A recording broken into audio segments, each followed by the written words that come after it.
আসসালামু আলাইকুম সবাই। সবার আগে একটু পরিচয় করিয়ে দিই। আমাদের মিডার বয়স মাত্র 1 মাসের মতো হতে চলছে।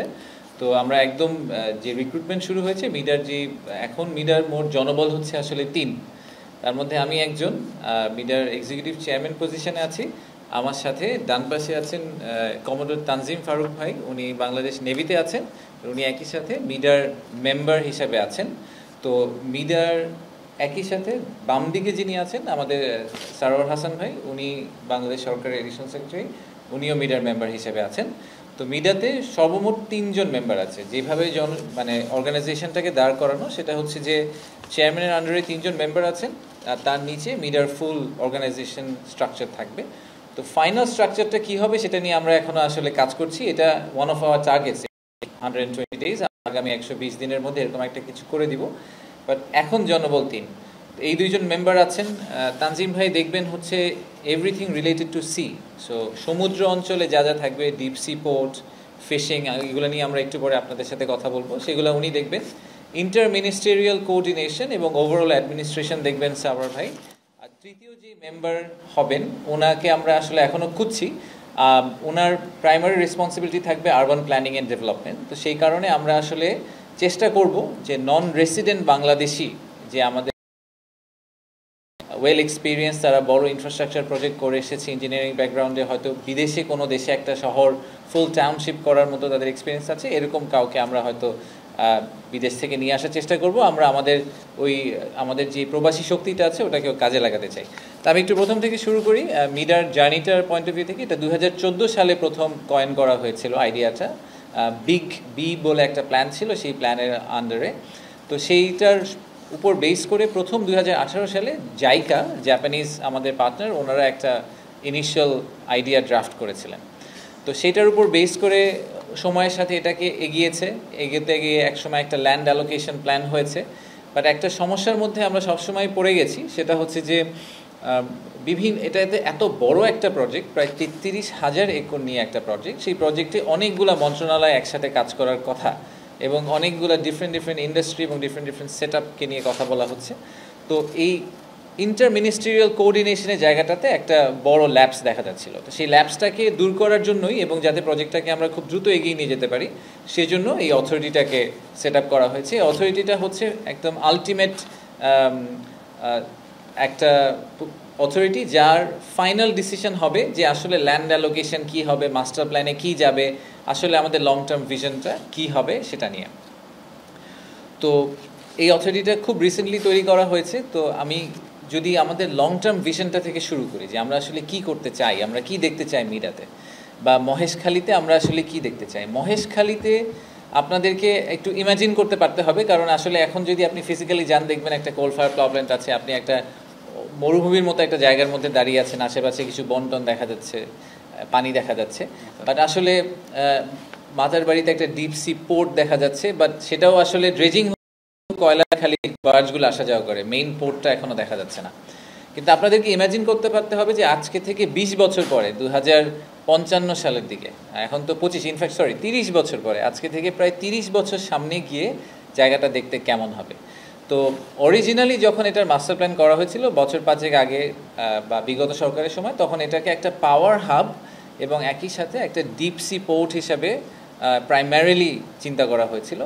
আমরা এটাকে আসলে অন্যভাবে দেখতে চাই, আমরা এটাকে একটা টাউনশিপ হিসেবে দেখতে চাই। পৃথিবীর সবচেয়ে সাকসেসফুল ডিপ সি পোর্ট সহ টাউনশিপ হচ্ছে সিঙ্গাপুরকে বলা হয় সবসময়, এবং আরেকটা পোর্টের কথা প্রায় উঠে আসে, সেটা হচ্ছে সাংহাই। তো আপনাদের যদি কখনো যাওয়ার সুযোগ হয়ে থাকে তাহলে মনে করেন যে আমরা যদি বাংলাদেশের একটা সিঙ্গাপুর করতে চাই বা বাংলাদেশের ভিতরে একটা সাংহাই পোর্ট করতে চাই, আগামী 30 বছর হাতে আছে সময়। ইমাজিন করতে পারতে হবে যে 30 বছর পরে আমরা এই মহেশখালী মাতারবাড়ি এলাকাটাকে সিঙ্গাপুর বা সাংহাইয়ের মতো করে দেখতে চাই। এটা is not a vessel city, এটা একটা স্যাটেলাইট সিটি না, ইট সেলফ ইজ আ টাউনশিপ। এবং অলমোস্ট চট্টগ্রামের আরেকটা এনহ্যান্সড এবং মডিফাইড এবং নিউ ভার্সন, যেটা আমাদের প্রাইমারি সোর্স অফ লজিস্টিক্স বলেন, ইন্ডাস্ট্রিয়ালাইজেশন বলেন, সব কিছুর জন্য এটা আমাদের একটা সোর্স। তো টোটাল আউটকাম স্টেটমেন্টটা কি, আমরা আসলে এখান থেকে কি এক্সপেক্ট করতে পারি সেটার ব্যাপারে কিছু রিসার্চ করা হয়েছে। আমি কয়েকটা নাম্বার আপনাদেরকে শেয়ার করব।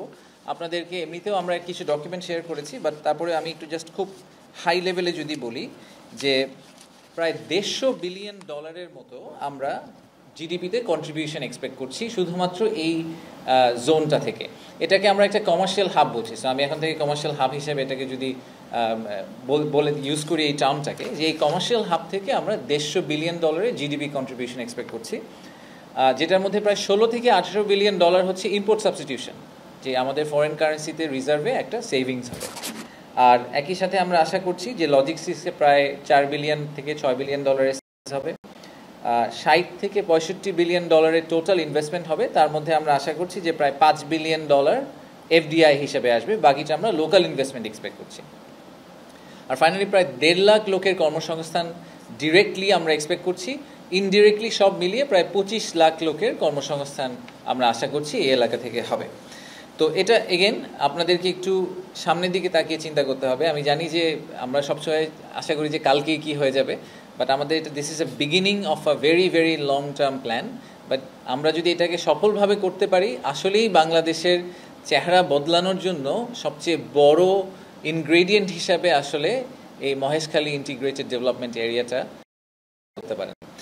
তো 4টা পিলারের উপর বেস করে আমাদের এই ডেভেলপমেন্টটা কাজ করছে। প্রথম পিলারটা হচ্ছে পাওয়ার অ্যান্ড এনার্জি। আপনারা সবাই জানেন যে আমাদের পাওয়ার জেনারেশনে একটা অনেক বড় মানে অগ্রগতি হয়েছে, কিন্তু এখনও আমরা এক্সপেক্ট করছি যে আমাদের পাওয়ার জেনারেশনে আরও রিকোয়ারমেন্ট তৈরি হবে এবং এসব ইন্ডাস্ট্রিয়াল পার্ক হলে আরও বেশি তৈরি হবে। তো প্রথম যে প্ল্যানটা করা হয়েছিল 2018 সালের দিকে, তখন কোল বেসড একটা প্ল্যান করা হয়েছিল যে প্রায় 10 গিগাওয়াটের মতো কোল ফায়ার পাওয়ার প্ল্যান্ট হবে। তো এখন একটা অলরেডি প্রায় 1 গিগাওয়াটের মতো কোল ফায়ার পাওয়ার প্ল্যান্ট হয়ে গেছে, সেটা তো হয়েই গেছে, বাট এরপরে আর আমরা কোনো কোল করব না। সো আমরা চিন্তা করছি যে আমরা এর পরের যে পাওয়ার জেনারেশন এই এলাকাকেই শুধু পাওয়ার সার্ভ করবে না, সে সমগ্র চট্টগ্রাম রিজনকে পাওয়ার সার্ভ করবে। এরকম আইদার আমরা গ্যাস ফায়ার পাওয়ার প্ল্যান্ট অথবা নিউক্লিয়ার পাওয়ারের দিকে চিন্তা করতে পারি।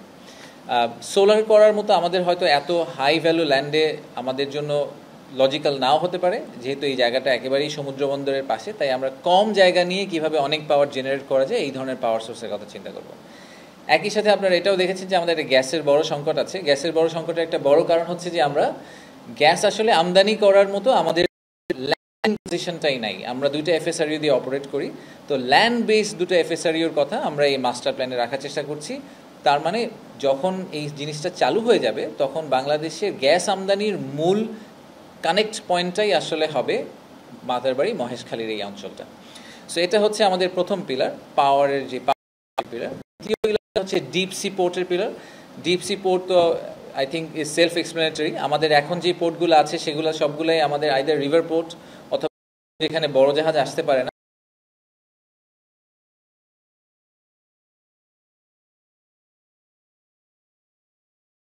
যে জাহাজগুলোয় আমাদের এখান থেকে মালামাল নিয়ে স্ট্রেট ইউরোপ বা আমেরিকা চলে যেতে পারবে।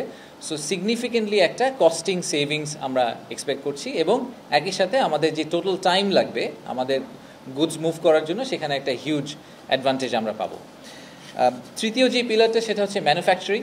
আমাদের ইন্ডাস্ট্রিয়াল পার্ক যেগুলো হবে ভবিষ্যতে, আমরা যদি আপনি ব্যাকওয়ার্ড লিঙ্কেজের কথা চিন্তা করেন যে আমরা গার্মেন্টস করছি, আমরা এর পিছে যে কটন ওয়্যার হাউজিংয়ের কথা বলছি, আমরা ফ্রি ট্রেড জোনের কথা বলছি, এই জায়গাগুলো ফ্রি ট্রেড জোনের জন্য একদম মোস্ট আইডিয়াল, যেখানে আমরা স্টোরেজও করতে পারবো, আবার একই সাথে এখানে যদি কোনো বিদেশি সংস্থা এসে একটা কিছু প্রোডাকশন করে আবার সাথে সাথে বের করে নিয়ে যেতে চায়, এটা তাদের জন্য খুবই আইডিয়াল হবে। সো আমরা এক্সপেক্ট করছি যে মেজর ইন্ডাস্ট্রিয়ালাইজেশন একদম অয়েল রিফাইনারি থেকে শুরু করে all the way to end কাস্টমারে যে আমরা গুডস সার্ভিস করি সেগুলোর জন্য আমরা একটা বড় জায়গা ওখানে ইয়ারমার্ক করা আছে। আর ফাইনাল যে ফোর্থ পিলারটা, এই পিলারটা আমাদের আগে ছিল না, এটা আমরা এই বছর অ্যাড করেছি বা আমাদের নতুন প্ল্যানে আমরা অ্যাড করেছি, ফিশিং। তো সমুদ্রকে আমরা নিয়ে কখনো অত ভালোভাবে চিন্তা করি না। আমরা সবসময় সব কিছু নিয়ে যখন আমরা ভাবি তখনই আমরা বাংলাদেশের, ইনফ্যাক্ট আমরা বাংলাদেশের ম্যাপ নিয়ে কথা বলি, বাংলাদেশ নিয়ে কথা বললে খালি ম্যাপটা চোখে পড়ে, which is our land area. বা যে হিউজ বে অফ বেঙ্গল আমাদের আছে, যেখানে আসলে হিউজ পরিমাণ রিসোর্স আছে, ব্লু ইকোনমিতে অনেক কিছু করার সুযোগ আছে, starting from deep sea fishing all the way to fish processing বলি, শিপ বিল্ডিং বলি, এই সব ক্ষেত্রেই শিপ রিপেয়ারিংয়ের কথা বলি, এই সব ক্ষেত্রেই আসলে আমাদের অনেক বড় একটা সুযোগ আছে। এবং সে কারণে আমাদের এই কারণে তানজিম ভাইকে নিয়ে আসা হয়েছে যে আমরা ক্যাটাগরিক্যালি সি এর থেকে যেই কমার্শিয়াল আউটপুটটা পাওয়া সম্ভব সেইটাকে মিডিয়া খুব অ্যাক্টিভলি কাজ করবে, একটা লিড রোল প্লে করবে। সরকারের অনেকগুলো সংস্থা এটা নিয়ে কাজ করে, বাট আলটিমেটলি যেটা হয় যে সংস্থারা আলাদা আলাদা যেহেতু রোল প্লে করে, ইভেনচুয়ালি কোনো আউটপুট আসে না। তা আমরা সেন্ট্রাল পয়েন্ট হিসেবে চেষ্টা করব যে সরকারের সংস্থাগুলো সমন্বয় করার এবং একই সাথে ইনভেস্টরদের ফেসিং হয়ে ইনভেস্টরদেরকে বাংলাদেশে নিয়ে আসার চেষ্টা করব। তো এই হচ্ছে আমাদের মোটা দাগে 4টা পিলার। তো এখন যদি আমি একটু টাইম লাইনে যাই যে আমাদের রোড ম্যাপটা কীরকম হবে, 3টা পিরিয়ডে আপনি 2025 থেকে 2055কে সাজাতে পারেন। প্রথম 5 বছর পিরিয়ড, একেবারেই প্রাইমারি লেভেলের জিনিসপত্র হচ্ছে। আমরা ডিপসি পোর্টটাকে চালু করব আগামী 5 বছরের মধ্যে। ডিপসি পোর্ট কিন্তু এখনও চালু হয় নাই, মাত্র কন্ট্রাক্ট পাস করা হয়েছে। একদম ফাউন্ডেশনাল যে ডেভেলপমেন্ট, কিছু পাওয়ার হাব, কিছু রেল কানেক্টিভিটি, এগুলো আমরা প্রথম 5 বছরের মধ্যে করে ফেলার চেষ্টা করব। এর পরে আমাদের যেই পার্টটা, সেটার নাম হচ্ছে ecosystem development period. Ecosystem development পিরিয়ডে আমরা পোর্ট ডেভেলপমেন্টের ফেজ 2 কমপ্লিট করব, যেখানে এলএনজি টার্মিনালগুলো হয়ে যাবে এবং একই সাথে কিছু ইন্ডাস্ট্রি দাঁড়িয়ে যাবে। এটা প্রায় আমরা 2043-44 পর্যন্ত আশা করছি যে 30 থেকে নেক্সট 15 বছর 2030 থেকে 2045 পর্যন্ত আমরা এই ইকোসিস্টেম ডেভেলপ করব। আর ফাইনাল যে ফেজটা, যেটাকে আমরা ডাইভার্সিফিকেশন ফেজ বলছি, 2045 থেকে 2055, তখন আমরা একটা ট্যুরিজমের কথা চিন্তা করতে পারি, ইকো ট্যুরিজম। এবং ইভেনচুয়ালি যেটা হবে, কক্সবাজার আর মহেশখালী কিন্তু এক হয়ে যাবে। এই মহেশখালী এক্সপ্যান্ড করতে করতে কক্সবাজারের ভিতর ঢুকে যাবে, কক্সবাজার এক্সপ্যান্ড করতে করতে মহেশখালীর ভিতর ঢুকে যাবে। So you can imagine this as a holistic school, hospital, a full town, একটা কমপ্লিট নতুন কমার্শিয়াল হাব হিসাবে অপারেট করবে। That is the long term vision. So 2055-তে গিয়ে আমরা এরকম একটা কিছু আশা করব এবং আমাদেরকে এখন থেকে সেই কাজটা শুরু করতে হবে। তো অন্তর্বর্তীকালীন সরকারের আমলে তো আর সব কিছু হবে না। আমাদের অন্তর্বর্তী সময়ে সরকারের আমলে আমরা কি কি অ্যাকমপ্লিশ করতে চাই, এবার আমি একটু ছোট করে জুম ইন করে এই জায়গাটা এসে বলি, তারপরে I will take some questions. So অন্তর্বর্তীকালীন সরকারের আমলে আমরা একটা 120-ডে প্ল্যান আজকে প্রধান উপদেষ্টাকে প্রেজেন্ট করেছি। আমাদের মূল কাজগুলোকে আমরা দুভাগে ভাগ করেছি। একটা হচ্ছে পিওর অ্যাডমিনিস্ট্রেটিভ যে কিছু কাজ আছে, যে কোনো অথরিটি হলে তাদের জনবল লাগে, তাদের একটা বাজেট লাগে, তাদের একটা অর্গানাইজেশনাল ডায়াগ্রাম লাগে, তাদের একটা সেট আপ লাগে, তারা একটা অফিস করবে। এই অ্যাডমিনিস্ট্রেটিভ বেশ কিছু কাজ আমরা নেক্সট 120 দিনে, যেগুলো ফাউন্ডেশনাল, সেগুলো করে শেষ করে ফেলতে চাই। আর আমাদের দ্বিতীয় পার্ট, সেখানে আমরা যেটা করব সেটা হচ্ছে যে আমরা মাস্টার প্ল্যানটাকে লকডাউন করতে চাই। এই মাস্টার প্ল্যানটা একটা লিভিং মাস্টার প্ল্যান, এটা বারে বারে চেঞ্জ হবে, কিন্তু যেটা আমি প্রথমেই বলেছি যে অরিজিনাল যে আইডিয়াটা ছিল যে একটা পাওয়ার হাব এবং ডিপসি পোর্ট হবে, দ্যাট ইজ টু ন্যারো আমাদের মতে। We want to make it a much wider vision, যেখানে আমরা টাউনশিপটাকে কেন্দ্র করে এবং কমার্শিয়াল হাব হিসেবে এটাকে চিন্তা করে আমরা একটা খুব হোলিস্টিক মাস্টার প্ল্যান করতে চাই। ফিশ প্রসেসিং বলি, শিপ রিপেয়ার বলি, আর একই সাথে ইন্ডাস্ট্রিয়াল পার্ক বলি, ট্যুরিজম বলি, সব কিছুকে নিয়ে আমরা একটা প্রপার মাস্টার প্ল্যান করব এবং সেই মাস্টার প্ল্যানটা গভর্নিং বোর্ড থেকে আমরা অ্যাপ্রুভাল করে করব। এটা শুনে মনে হচ্ছে খুব সোজা, এটা আসলে খুবই চ্যালেঞ্জিং একটা এক্সারসাইজ, বিকজ বাংলাদেশ সরকারের সবগুলো মন্ত্রণালয়কে আসলে অ্যালাইন করতে হবে যে তাদেরকে যেই অংশটা দেওয়া হয়েছে এবং তাদের যে রেসপন্সিবিলিটি, এটার কম বা বেশি কোনোটাতেই হবে না, তাদের সবাইকে এগ্রি করতে হবে যে তারা এতটুকু নিয়েই কাজ করবেন। তো এটা যদি আমরা করতে পারি তাহলে এটা একটা বড় সাকসেস হবে যে আমরা একটা first set of proper hard coded master plan দাঁড় করানোর চেষ্টা করব। তো আমাদের মূল 120 দিনের প্ল্যান হচ্ছে যে আমরা একটা ভিশন, মাস্টার প্ল্যান, ন্যারেটিভ দাঁড় করাবো। একই সাথে আমরা চেষ্টা করব যে সাংহাই পোর্ট বা সিঙ্গাপুর পোর্টে যে বেস্ট প্র্যাকটিসগুলো, এগুলো কীভাবে ইনকর্পোরেট করা যায় সেটার জন্য আমরা একটা পেপার তৈরি করে দিয়ে যাব, যাতে ভবিষ্যৎ সরকার যখন আসে তারা এটাকে ব্লুপ্রিন্ট হিসেবে ইউজ করে তাদের মতো করে ইনফ্রাস্ট্রাকচার ডেভেলপমেন্টটাকে কন্টিনিউ করতে পারে। ধন্যবাদ। সো আমি এখন আপনাদের যদি কোনো প্রশ্ন থাকে আমি প্রশ্ন দিতে পারি। Thank you.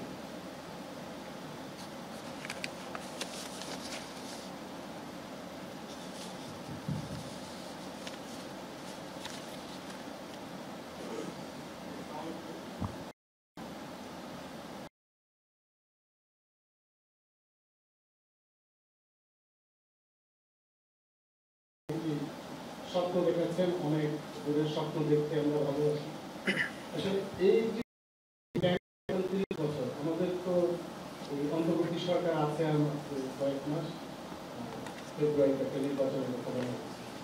এই দীর্ঘমেয়াদী যে স্বপ্নটা দেখা হচ্ছে সেটা আসলে কতটুকু বাস্তবায়নযোগ্য, কারণ একটু নির্ভর করবে পরবর্তী সরকার এসে কতটুকু আপনাদের গ্রহণ করবে। এই ক্ষেত্রে আপনি কি মনে করেন, এটা কি কন্টিনিউ করার মতো অবস্থা থাকবে কিনা, বা আদৌ আপনি যে বললেন যে 30 বছরের মধ্যে 25 লাখ লোকের কর্মসংস্থান হবে, সাংঘাই বা সিঙ্গাপুরের মতো আপনার কমার্শিয়াল হাব হিসেবে দেখতে চান, এটা আসলে কতটুকু বাস্তবায়ন হবে? আমরা তো বিভিন্ন সরকারের আমলে এরকম পরিকল্পনা দেখে থাকি, কিন্তু বাস্তবায়নটা দেখতে পাই না। আপনি কি মনে করেন যে আপনি না থাকলেও পরবর্তীতে যারা থাকবে তারা এটা কন্টিনিউ করে যাবে? ধন্যবাদ, খুবই টপিক্যাল প্রশ্ন। প্রথমত আমি সবসময় মনে করি যে বাংলাদেশের কর্মসংস্থান বলি আর বিনিয়োগ বা এই কমার্শিয়ালাইজেশন, ইন্ডাস্ট্রিয়ালাইজেশন, এগুলো আসলে কমন এজেন্ডা। এটা it's not a political agenda. আজকে ইন্টারিম গভর্নমেন্ট আছে, আগামী 5 বছর একটা দলীয় সরকার থাকবে, তারপরের 5 বছর আরেকটা দলীয় সরকার থাকবে। যে কোনো দলীয় সরকারই থাকুক, এবং পৃথিবীতে আপনি যদি হিস্ট্রি দেখেন, যার যেসব দেশ আসলেই ভালো করেছে, তারা গ্র্যাজুয়েট করে গেছে, একটা নতুন লেভেলে চলে গেছে, তারা কিন্তু কেউই 5 বা 3 বছরের মধ্যে গ্র্যাজুয়েট করে যায়নি। Graduation is an evolutionary process, এবং সেখানে সবগুলো পলিটিক্যাল পার্টি বলি আর সরকার বলি সবাইকেই অ্যালাইন হতে হবে। সো 30 বছরে আমরা হয়তো 6টা সরকার দেখব, এবং 6টা সরকারকে বিশ্বাস করতে হবে যে আমাদের পক্ষে সিঙ্গাপুর হওয়া সম্ভব, তা না হলে আমাদের এই প্রজেক্ট হবে না। সো আমি অ্যাবসলিউটলি যে দলমত নির্বিশেষে, এবং আমাদের যারা ব্যুরোক্রেসি আছেন, আমাদের যারা লিডারশিপ আছেন, পলিটিক্যাল লিডারশিপ, সবাইকেই আসলে জেনুইনলি বাংলাদেশের ন্যাশনাল ইন্টারেস্ট এবং ন্যাশনাল প্রগ্রেসটাকে মাথায় রেখে এটাকে পুশ করতে হবে, তা না হলে আমাদের এই 30 বছরের স্বপ্ন সফল হওয়া কঠিন হবে। আর আমাদের এমনিতেও একটা এক্সিকিউশনের ব্যাপারে দুর্বলতা আছে, আমরা এটা জানি। আমরা প্রতিবারই দেখি যে এডিপি হয়, কিন্তু এডিপি যে বাজেটে আমরা যে প্ল্যান করি, ডেভেলপমেন্ট প্ল্যান, সেই ডেভেলপমেন্ট প্ল্যানের আমরা একটা বড় অংশ এক্সিকিউট করতে পারি না। তো সেই চ্যালেঞ্জটা রয়ে গেছে, এবং সেই চ্যালেঞ্জটা থাকার জন্য আমাদের চ্যালেঞ্জটাকে মোকাবিলা করার জন্য আমাদের এই অথরিটিটা আসলে স্পেসিফিক্যালি করা হয়েছে। কারণ এখানে অনেকগুলা মিনিস্ট্রি মিলে ডেভেলপমেন্ট করতে হবে। তো অথরিটিটা যদি স্ট্রং হয়, এবং অথরিটিকে যদি যথেষ্ট ক্ষমতা এবং ওই ধরনের ইন্টারভিন করার সুযোগ দেওয়া হয়, এবং অথরিটি যদি ভালো লোকজন থাকে, আমি জেনুইনলি মনে করি যে তারা আসলে ধাক্কাধাক্কি করে এই সবগুলা মন্ত্রণালয়কে এক জায়গায় এনে ডেভেলপমেন্টটা করে ফেলতে পারবে। আমি মেহেদী হাসান বলছিলাম এই যে মহেশখালীতে এত বড় নগর গড়ে তোলা হবে, শিল্পায়ন করা হবে, পানির উৎস কি হবে? এটা আশেপাশে তো বড় নদী নাই, আর সম্পূর্ণ ভূগর্ভস্থ পানির উপর নির্ভর করে ভূগর্ভস্থ পানি লবণাক্ত হয়ে যাবে। Thank you. So again very good question. So পানির উৎস কি হবে, এটা একটা খুবই ভালো প্রশ্ন। পানি আসলে আছে, কিন্তু স্যালিনেটেড ওয়াটার। সো যদি আমরা ডিস্যালিনেশন করতে পারি, তাহলেই আসলে পানির উৎস নিয়ে কোনো সমস্যা নেই। আপনি যদি সিঙ্গাপুরের মডেলটা দেখেন, সিঙ্গাপুর কোনো পানি নেই, থিওরিটিক্যালি তাদের কোনোই পানি নেই। তারা পুরোটাই সমুদ্রের পানি ডিস্যাল করে, অথবা মালয়েশিয়া থেকে পানি নিয়ে আসে, এনে তারা পুরো দেশ চালাচ্ছে। তো আমাদেরও যেটা আসলে লং টার্মে করতে হবে, কিছু ইন্ডাস্ট্রি আছে যেখানে আসলে স্যালিনেটেড ওয়াটার নিয়েও কোনো সমস্যা নেই, বাট অনেক ইন্ডাস্ট্রিতেই এবং টাউনশিপেই ফাইনালি আপনাকে সমুদ্রের পাশে যখন এরকম বড় টাউনশিপ তৈরি হবে, আপনাকে কোনো ফর্ম অফ ডিস্যালিনেশনে আমাদেরকে যেতে হবে। সো আমাদের is the way to go.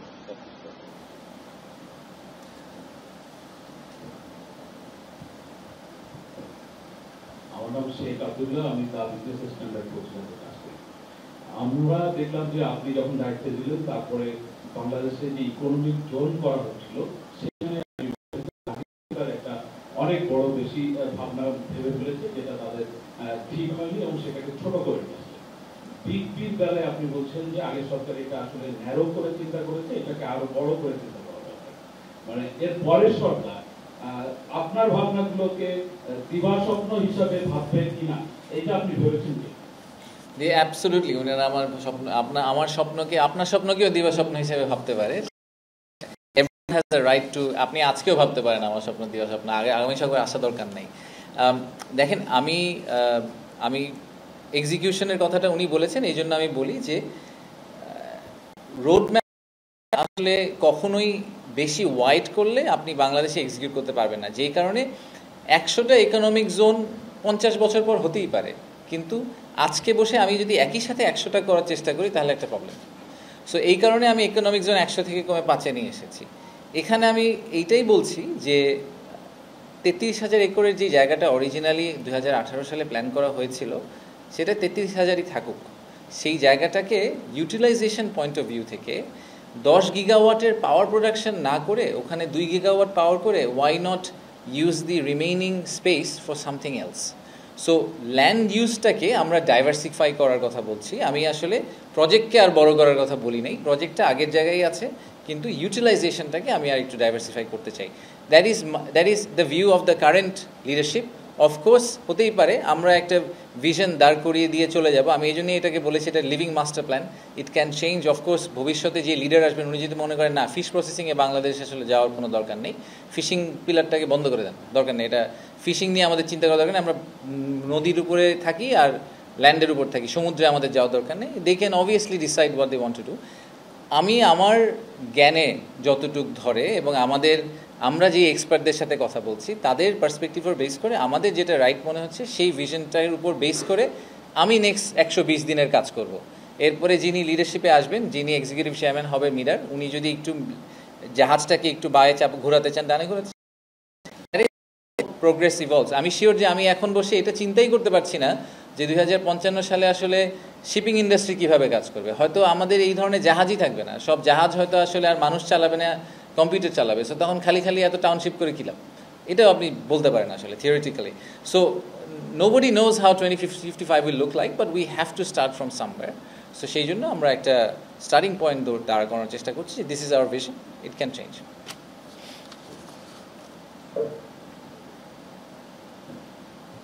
Okay okay Faisal,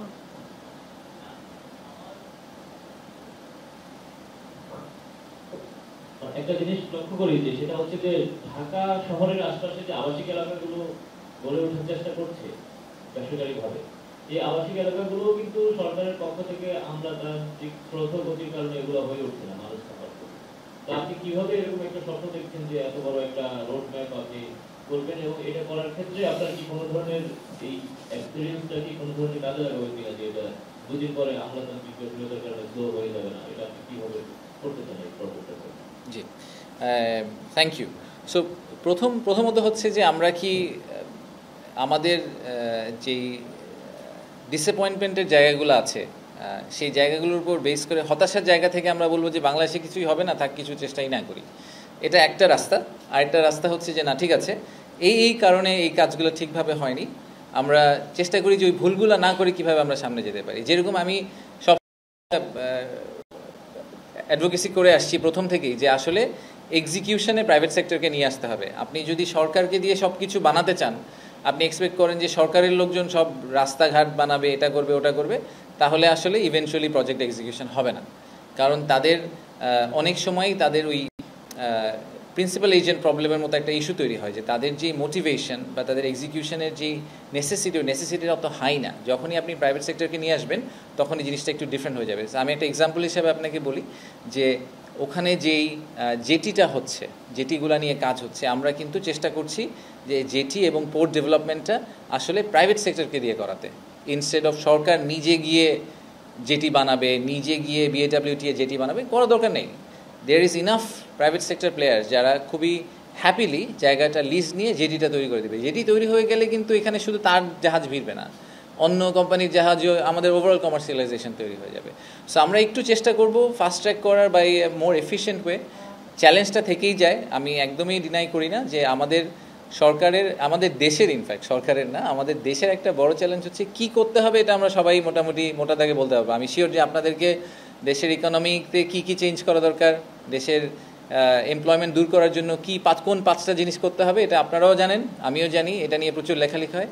কিন্তু যখন এটা করতে যাওয়া হয় কিভাবে করা হবে এবং কত ভালোভাবে করা হবে, এই জায়গাটায় গিয়ে আমরা ফেল করি। আমাদের এক্সিকিউশন ক্যাপাবিলিটিতে একটা হিউজ গ্যাপ রয়ে গেছে। তা আমরা চেষ্টা করছি এই কারণে যদি আমরা নিয়ে আসতে পারি, এত বড় টাউনশিপ একদম গ্রাউন্ড জিরো থেকে গড়ে তুলেছেন, এরকম কোনো একজন প্রজেক্ট ম্যানেজারকে আমরা পাই তাহলে হয়তো আমাদের সুবিধা হবে, আমরা কিছু বেস্ট প্র্যাকটিস ওনার থেকে পাবো। That's the best we can do. Thank you. আসসালামু আলাইকুম, আমি রাজু আহমেদ, আমি ওয়াটার ট্রিটমেন্টে কাজ করি। প্রশ্নটি আসলে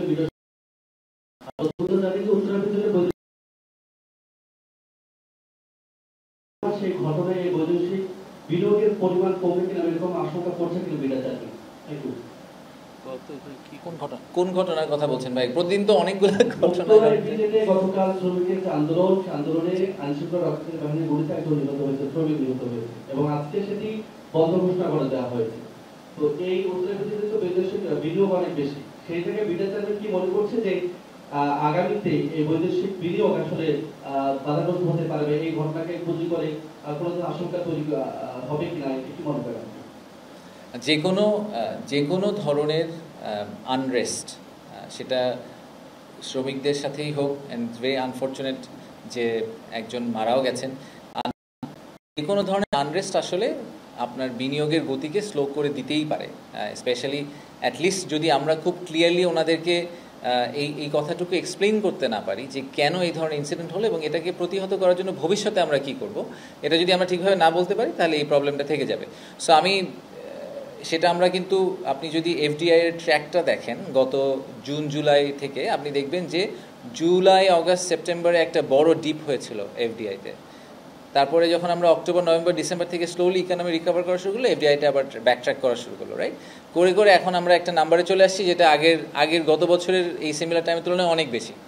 তো কিছুটা ব্যাকলগেরও পুশ হয়েছে, প্লাস আমরা চেষ্টা করছি সিচুয়েশন বেটার করার জন্য। তো এই ট্রেন্ডটা ধরে রাখতে হলে আসলে ইনসিডেন্টগুলোকে আমাদের খুব ম্যাচিউরলি হ্যান্ডেল করতে হবে। এখন ওখানে স্পেসিফিক্যালি কার কারণে কিভাবে হয়েছে আমি অত ডিটেলে জানি না, বাট এটা খুবই দুঃখজনক যে এরকম ইনসিডেন্ট ডেফিনেটলি আমাদের তো আসলে আপনারা দেখবেন যে ওই লেবার রাইট নিয়েও আমাদের কিন্তু অনেক ধরনের চ্যালেঞ্জে মুখোমুখি হতে হয়। বিদেশি বিনিয়োগকারীরা অনেক সময় এসেই বলেন যে আমরা এখন চেষ্টা করছি আইএলও কনভেনশনে আমাদের একটা ফুটিং ফিরে পাওয়ার জন্য, যে আমরা আসলে লেবারদেরকে এক্স্যাক্টলি কী দিব, এবং লেবার, সরকার এবং বিজনেস ওনার, এই যে ট্রায়াঙ্গুলার রিলেশনশিপ, এই রিলেশনশিপটাকে আরও কীভাবে বেটার করা যায় এটা নিয়ে কাজ করার অনেক জায়গা আছে। একইভাবে আমি আরেকটা জিনিস বলি, সেটা আমার পার্সোনালি মনে হয় এখানে আমরা খুব বেশি কিছু করতে পারিনি। আমরা চেষ্টা করবো আগামী সপ্তাহ থেকে আমরা চেষ্টা করবো এটা নিয়ে খুব জোরে সোরে কাজ করা। সেটা হচ্ছে জুডিশিয়াল সাইডটাতে রুল অফ ল বলেন, বা ধরেন যখনই কোনো আরবিট্রেশনে যায়, বা এই ব্যবসায়ীরা মানে ব্যবসাগুলা যখন কোনো একটা আইনগত সমস্যার মধ্যে পড়ে, সেটা যে আমাদের কোর্টের সিস্টেমে পড়ে গেলে কিন্তু এটা it becomes a mini disaster. So আমাদের কাছে আপনি দেখবেন যে বাংলাদেশের যে আগে তো is of doing business index ছিল, এখন নতুন ইন্ডেক্স হচ্ছে বি রেডি ইন্ডেক্স। সেখানেও দেখবেন যে বাংলাদেশ সবচেয়ে লো স্কোর করেছে যেগুলোর মধ্যে, তার মধ্যে একটা হচ্ছে আমাদের রুল অফ ল এবং জুডিশিয়াল সিস্টেম, যে আসলে আইনগত প্রসেসের ভিতর দিয়ে যেতে হলে আমরা বিভিন্ন চ্যালেঞ্জ ফেস করি। তো আমরা এটা নিয়ে ইনফ্যাক্ট আমরা আগামী সপ্তাহ থেকে প্রধান বিচারপতি এবং তাদের একটা টিমের সাথে একসাথে কাজ করার চেষ্টা করবো যে আমরা কিছু স্পেসিফিক অ্যাকশন নিতে পারি কিনা, যেখানে আরবিট্রেশনের মাধ্যমে বা যে কোনোভাবেই এই ব্যবসা বান্ধব আরেকটা লিগাল সিস্টেমকে আমরা দাঁড় করাতে পারি। আশিকিন প্রিন্স।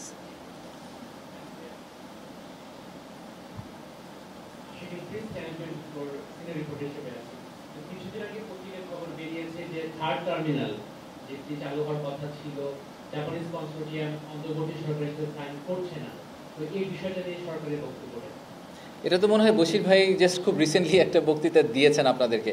আমি পিপিপি অথরিটির মানে নতুন দায়িত্বপ্রাপ্ত হিসেবে আপনাকে বলতে পারি যে যে কনসোর্টিয়ামের সাথে আমাদের যে নেগোসিয়েশন চলছে, সেই নেগোসিয়েশনে এখনও কিছু গ্যাপ রয়ে গেছে। মানে ওনাদের যে এক্সপেকটেশন এবং আমাদের যে এক্সপেকটেশন, এটা তো দু দলকেই একটা মিড পয়েন্টে এসে থামতে হবে। তো সেই মিড পয়েন্টটাতে আমরা এখন অ্যাচিভ করতে পারিনি, সেটা নিয়ে আমরা কাজ করছি। এবং আসলে সত্যি কথা বশির ভাই খুব অ্যাক্টিভলি এটার মধ্যে ইনভলভ। সো আমরা আশা করছি যে হয়তো আমরা দ্রুত একটা রেজলিউশনে যেতে পারবো, সেটা যেই ডিরেকশনেই হোক।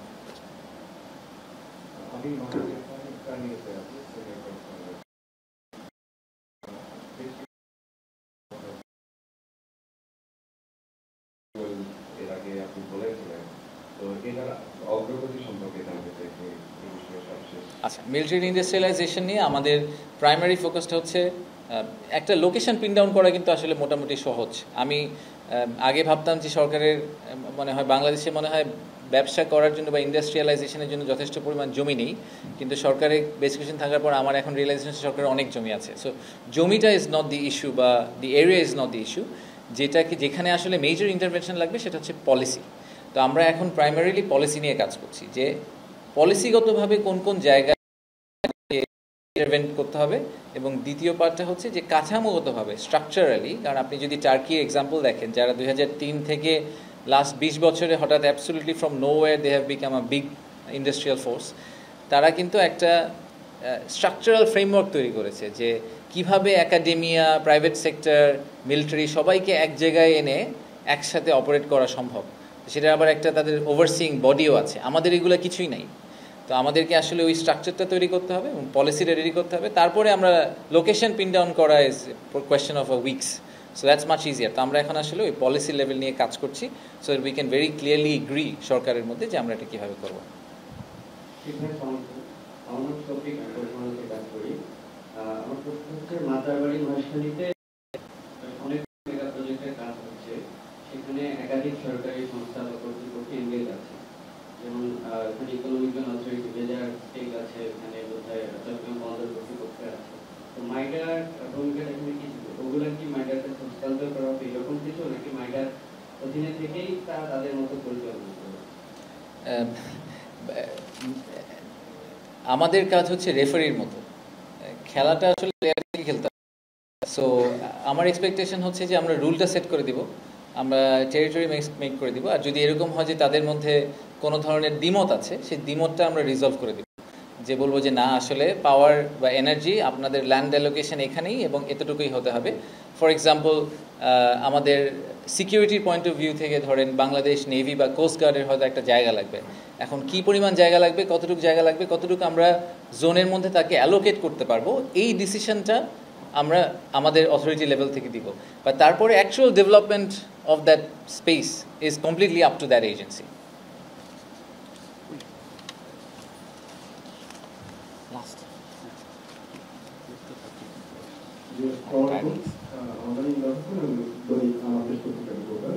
আমার একটা প্রশ্ন হলো, লাস্ট লিডার সামিটে আপনার বিদেশি বিনিয়োগকারীদের সবচেয়ে বেশি প্রশ্ন ছিল যে পলিসি কমিশনটা যে পলিসি এখন তৈরি করে দিচ্ছেন, যেটা শুরু করলেন এখন নেক্সট গভর্নমেন্ট বলে যে 4-5টা গভর্নমেন্ট আছে বা 2055 সাল পর্যন্ত, সেই গভর্নমেন্টগুলা মানে এটা করতে বাধ্য করে এরকম স্ট্রং পলিসি আপনি নিতে পেরেছেন কিনা? আপনি যে কোনো ধরনের স্ট্রং কাগজে কলমে অনেক কিছু করতে পারেন, তারপরেও যদি যারা প্লেয়ার, যারা অ্যাকচুয়াল অপারেটর, তারা এসে যদি খুব ইল মোটিভ নিয়ে অপারেট করার চেষ্টা করে, তখন আসলে ওই কাগজ যে কাজ করে না, এটা আমরা আগেও দেখে এসেছি। তো আমার ভিউটা হচ্ছে যে দেখেন, কিছু জিনিস করা হয়েছে, আমি আসলে এটা খুবই প্রাউডলি বলি যে এনবিআরে দুটা বড় চেঞ্জ হয়েছে। আমি জানি না আপনারা খুব ক্লিয়ারলি নোটিস করেছেন কিনা। একটা হচ্ছে এনবিআরকে তো আমরা দুইটা ভাগে ভাগ করার চেষ্টা করলাম, যে পলিসি এবং অ্যাডমিনিস্ট্রেশন দুই ভাগে গেল, কিন্তু তার চেয়েও বড় যে চেঞ্জটা আমি জেনুইনলি মনে করি হয়েছে, সেটা অনেকে খেয়াল করেনি, সেটা হচ্ছে এনবিআর কিন্তু অর্থ বছরের মাঝখানে কোনো ধরনের ট্যাক্স রেট চেঞ্জ করার যে এখতিয়ার, সেই এখতিয়ারটা নিজেদের থেকে নিজেরাই ছেড়ে দিয়েছে, ছেড়ে এটাকে ক্যাবিনেটে পাঠিয়ে দিয়েছে। পলিসি কন্টিনিউটির একটা মেজর ইস্যু ছিল যে আমরা প্রায় ট্যাক্স রেট চেঞ্জ করি, আমরা আমাদের ট্যাক্স পলিসি চেঞ্জ করি, একবার বায়ে যাই একবার ডায়ে যাই, এবং সেটা আসলে এনবিআরের যে কোনো অফিসিয়াল নিজেই করতে পারতেন। এখন কিন্তু একটা ট্যাক্স অ্যানুয়াল মানে অ্যানুয়াল বাজেটের পরে ইন বিটুইন বাজেটস যদি আপনি একটা ট্যাক্স হলিডে দিতে চান বা নতুন ট্যাক্স অ্যাড করতে চান, আপনাকে ক্যাবিনেটে যেতে হবে। By default this will create policy continuity. So আপনাকে আসলে স্ট্রাকচার দাঁড় করাতে হবে, যে স্পেসিফিক্যালি স্ট্রাকচারালি কীভাবে আপনি পলিসি কন্টিনিউটি ম্যানেজ করতে পারেন। আমরা বিডাতেও যেটা করেছি আপনি দেখেছেন, যে আমরা কিন্তু একটা নতুন সেট আপ নিয়ে এসেছি, যে বিডাতে এখন এনবিআরের দুজন অফিসিয়াল বসেন, বিডাতে বাংলাদেশ ব্যাংকের দুজন অফিসিয়াল বসেন, বিডাতে মিনিস্ট্রি অফ এনভায়রনমেন্টের দুজন অফিসিয়াল বসেন, এবং আমরা প্রতি মাসে একটা মিটিং করি এনবিআরের সাথে, যেই মিটিংয়ে এনবিআর রিলেটেড ইস্যুগুলো এক জায়গায় ফানেল করে নিয়ে আসা হয়েছে। সো আগে কি হতো, যে এক্সিকিউটিভ চেয়ারম্যানকে চিনে বা যে এনবিআরের চেয়ারম্যানকে চিনে, তার প্রবলেমটা সবার আগে যেত। এখন কিন্তু এগুলো কিছু হয় না, এনবিআরের সব প্রবলেম একটা জায়গায় যায়, আমরা প্রায়োরিটাইজ করি, যেগুলো লজিক্যাল সেগুলো এনবিআরকে দিই, যেগুলো লজিক্যাল না সেগুলো আমরাই বাদ দিয়ে দিই। So we are trying to create a structure করতে পারলে আশা করছি যে ভবিষ্যতে এটা কন্টিনিউ করবে। আমার মনে হয় এখানেই আমরা শেষ। আমরা আরেকটা কোশ্চেন নিতে পারি, তাহলে সেটা হবে নারী সাংবাদিকের থেকে, যদি কেউ করেন। নাই, ওকে।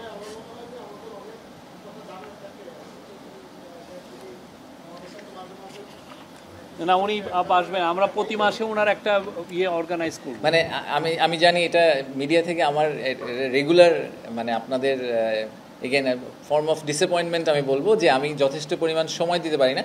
আমি এই মুহূর্তে 4টা এজেন্সির দায়িত্বে আছি, আমি শিওর আপনারা জানেন, বিডা, বেজা, পিপিপি অথরিটি এবং নতুন মিডা। তো আপনারা মানে আইদার আমাকে কাজ করতে হবে, তা নাহলে আপনাদের সাথে কথা বলতে হবে। তো আমি কাজটা ইউজুয়ালি করি। এটা প্রতি মাসে একটা হবে, নিশ্চিত থাকেন। জি, অনেক ধন্যবাদ, থ্যাংক ইউ।